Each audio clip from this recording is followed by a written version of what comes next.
Olá, queridos amigos, queridas amigas, que o Senhor vos abençoe, que o Senhor Deus vos guarde, que a face do Senhor Jesus possa resplandecer em cada um de vocês e que todos tenham um feliz dia. Vamos estudar a lição e hoje, terça-feira, 26 de março, a lição 13, ela tem como título Trazendo os seus feixes. E aqui a lição de hoje está baseada no Salmo 126, onde aqui no versículos 5 até 6 menciona justamente sobre essa palavra feixes. Veja o que diz aqui nas Sagradas Escrituras, através desse salmista. O que com lágrimas semeiam, com júbilo ceifarão. Quem sai andando e chorando enquanto semeia, voltará com júbilo, trazendo os seus feixes. A palavra feixes, né, ela é um agrupamento que os agricultores se utilizavam assim, formando assim uns blocos, assim, uns talos, né, da produção de que ele havia feito no dia, e é colocado naqueles carros e eram levados, né, para facilitar o transporte. E aqui, quando se fala nos feixes aqui, está falando justamente da parte espiritual, né? Porque a nossa vida ela é cheia de aflições, cheia de dificuldades, né? E a nossa vida espiritual, que às vezes chorando, se lamentando, mas sempre nós estamos em direção da salvação. E aqui o salmista diz que no final desse choro, de tudo isso, nós traremos tudo que nós já fizemos para o Senhor em termos de proclamação do Evangelho, o feixe, né, da produção espiritual que nós tivemos, né? E assim, nesse Salmo 126, o salmista exorta o povo de Israel a se lembrarem, né, do tempo que eles passaram exilados lá na Babilônia, chorando, tendo dificuldades, e que Deus o tirou de lá, e que eles deveriam lembrar deste livramento, recordar, né, desses milagres que Deus fez no passado, as obras, né, que Deus fez para aquele povo de Israel, para que eles pudessem fixar nas suas mentes, né, para que lembrassem de vez em quando, como fosse assim um sonho, né, um evento que havia acontecido na vida deles, que isto serviria assim como uma experiência para que eles pudessem aplicar no futuro, né? E que agora todos nós devemos assim trabalhar na grande seara do Senhor e proclamar o Evangelho, para que tudo que seja colhido, né, os frutos, esse feixe, né, que serão colhidos pelo dono dessa grande seara que é Deus, porque coisas nos esperam quando estar nessa colheita espiritual, quando o mundo terminar, né? E lá nós estivermos com o Senhor para sempre, na nova terra, na nova Jerusalém, nas mansões celestiais, né? E o salmista mostra para nós que tudo isso é experiência, né, com Deus, uma forma da gente também lembrar e trazer essa experiência para o nosso cotidiano espiritual e para nós possamos crescer espiritualmente, para quando Jesus voltar, nós realmente mostrarmos os feixes espirituais que nós fizemos nesse mundo aí. E assim, nós como seres humanos, nós somos muito rápidos, né, e diligentes para pedir, né? Mas somos muito lentos às vezes e negligentes, né, para nós agradecer por tudo que Deus faz por nós. E cada manhã que nós acordamos com vida, né, de respirar, de poder observar o mundo, a natureza, é um grande motivo para nós agradecermos a Deus por esse milagre, né? O suficiente para nós darmos graças, né? Enquanto muitos durante a noite desceram à sepultura, né? Faleceram, nossa vida foi preservada por mais um dia, que fala aqui no Salmo 30, versículo 3,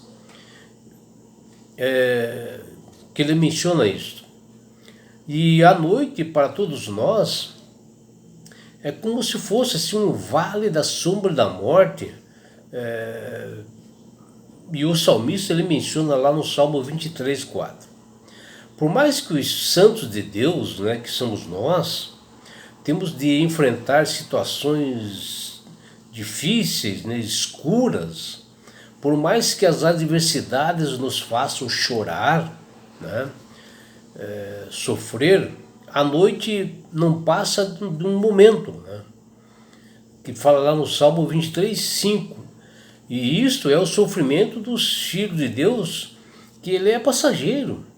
Você pode até estar sofrendo um dia, mas no outro dia você já está sorrindo e trabalhando para o Senhor nas mesmas atividades, né?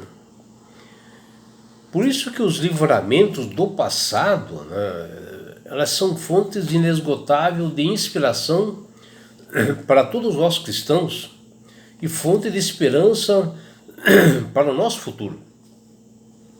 A libertação do povo de Israel por Deus foi tão grande que podia ser descrita como um sonho, que ele se tornou realidade. Que o profeta Isaías fala lá no capítulo 29, versículos 7 e 8. E o que nós vemos nesse Salmo 126, quando Deus restaurou a sorte, né, do povo de Israel, libertou, eles ficaram assim como quem estivesse assim sonhando, eles ficaram assim paralisados, assim, quase não acreditando no que estava acontecendo. Que fala no Salmo 126, 1. Eles ficaram assim boquiabertos, né, como com a provisão de Deus, o milagre de Deus feito ali.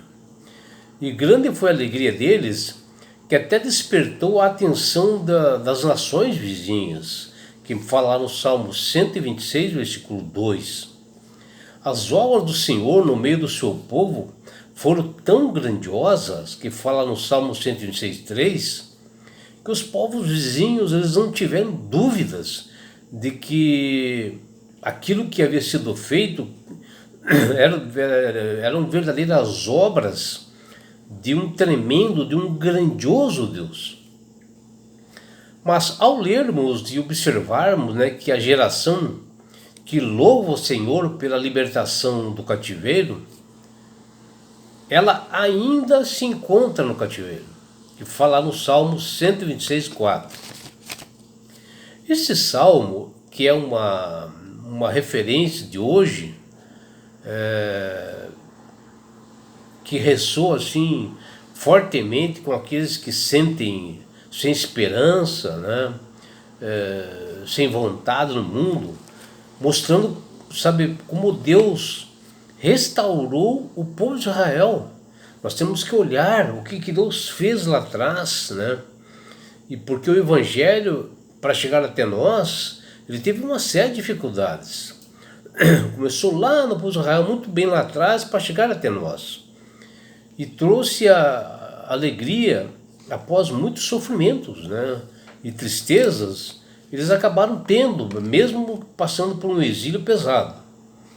E isto foi como um sonho para eles, né? Isso nos mostra, né, que a vida ela é feita de aflições, dificuldades e lágrimas que caem do nosso rosto.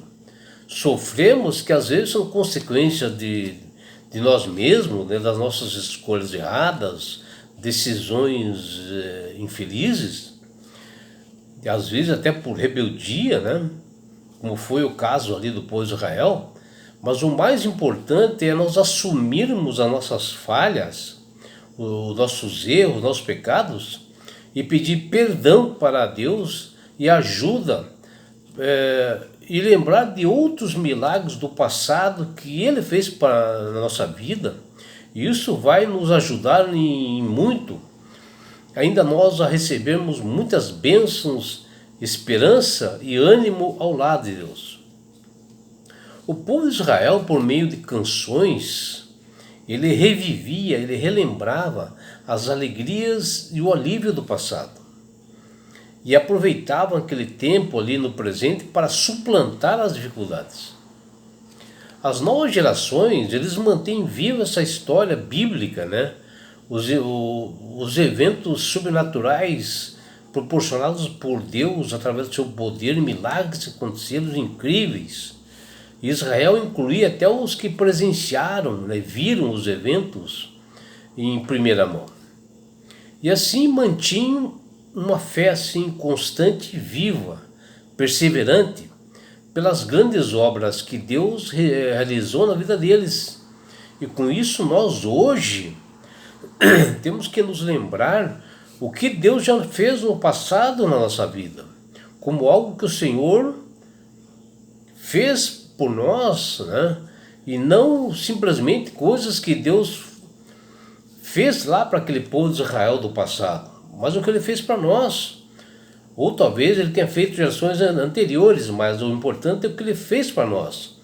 Porque a lembrança do passado, ele suscita assim, na nossa mente uma esperança renovada.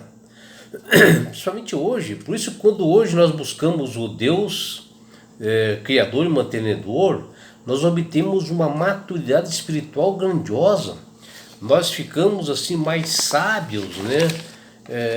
Através daquilo que nós aprendemos no passado. E no tempo do povo de Israel, a cidade de Judá, lá no sul, ela era um deserto assim horrível, né? As pessoas sofriam muito, tinham dificuldades, principalmente na agricultura. E eis que vinham, né, as chuvas torrenciais fortes, né? E os riachos assim, eles se formavam assim naquele local que era deserto. De repente assim, inundava tudo ali, virava uma terra até fértil que eles plantavam. Ficavam cheios de água, as pessoas se alegravam.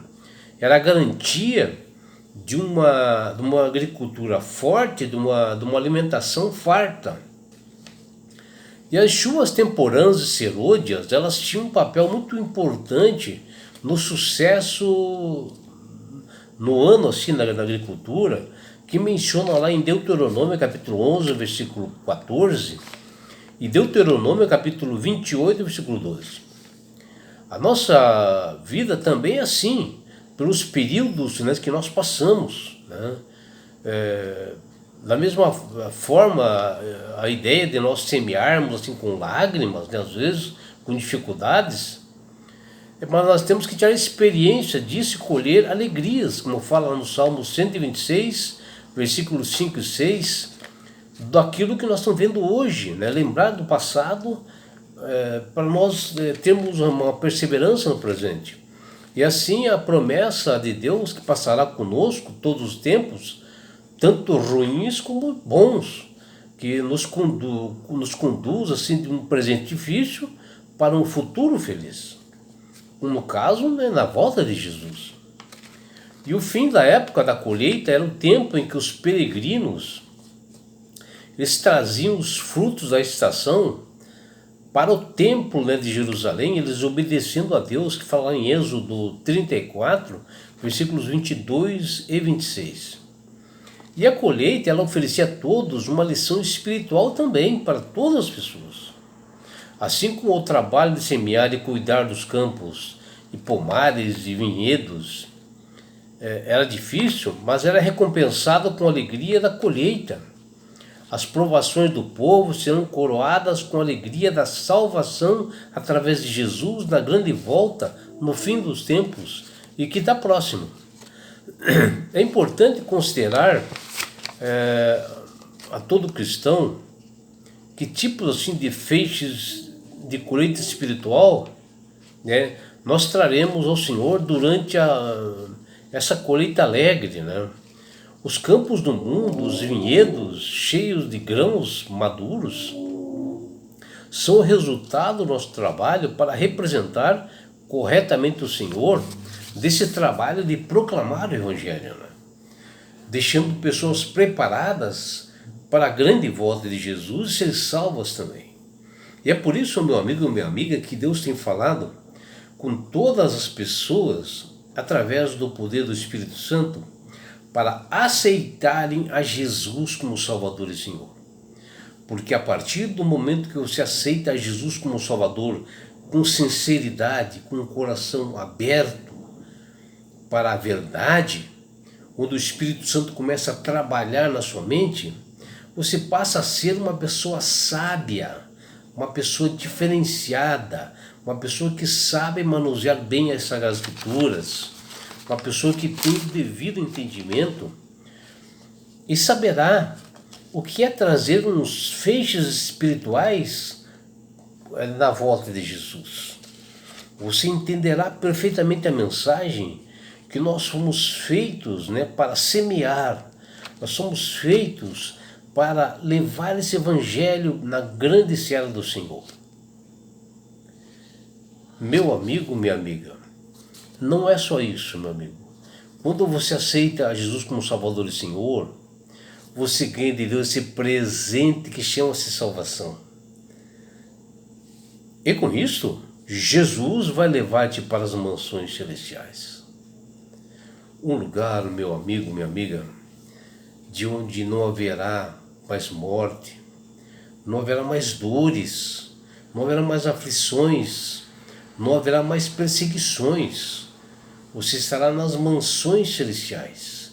Você estará na grande bodas do Cordeiro de Jesus, numa grande festa. E lá você poderá ver seus entes queridos. Já imaginou? E sabe por que Deus quer fazer isto com você, minha amiga? Com você, meu amigo? Porque Jesus te ama. Abraços do seu amigo João Carlos Amorim.